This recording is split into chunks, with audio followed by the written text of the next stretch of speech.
DZRD Sunshine Radio Report! Karagdagan pa sa ating mga balita, Mapandan RSU naglunsad ng Ligtas Tigdas 2026. Mga magulang hinihikayat na pabukunahan ang mga anak.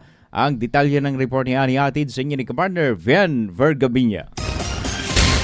Sa layunin maprotektahan ang mga bata laban sa tigdas at tigdas hangin, nanawagan ng Mapandan Rural Health Unit o RHU sa lahat ng mga magulang at tagapag-alaga na samantalahin ang libreng pagbabakuna sa ilalim ng Ligtas Tigdas 2026 campaign.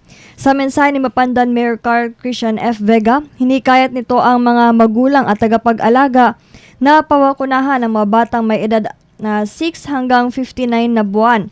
Mula Agosto 10 hanggang 28, isasagawa ang Mapandan RSU ang Measles Rubella Supplemental Immunization Activity o MRCA. Kasabay ng pamamahagi ng vitamin A, supplementation upang higit na mapalakas ang kalusugan ng mga bata.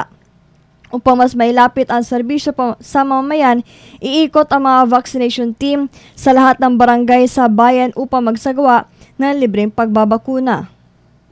Sunshine News Blast! Magandang araw, Inaron Mapandan. Hinihikayat ko po ang ating mga magulang at mga tagapag-alaga ng ating bayan para lumahok at makisama sa Department of Health na Measles Rubella Supplemental Immunization Activity with Vitamin A Supplementation simula August 10 hanggang August 28, 2026. Kung ang inyong anak ay 6 na buwan hanggang 59 na buwan ang edad, pabakunahan na po sila laban sa tigdas at tigdas hangin at papatakan sila ng vitamin A. Ang bakuna ay ligtas, mabisa at pinakamainam na proteksyon laban sa mga sakit na maaaring magdulot ng malubhang komplikasyon sa ating mga anak. Lilibot po ang ating mga health workers mula sa Mapandan Rural Health Unit sa bawat barangay upang maihatid ang serbisyong ito. At tandaan po, ang bakunang ito ay ganap na libre. Magtutulungan po tayo upang mapanatiling malusog at ligtas ang bawat batang Mapandanian. Magpabakuna na para sa malusog na bata, ligtas na pamilya at mas matatag na bayan ng Inaron Mapandan.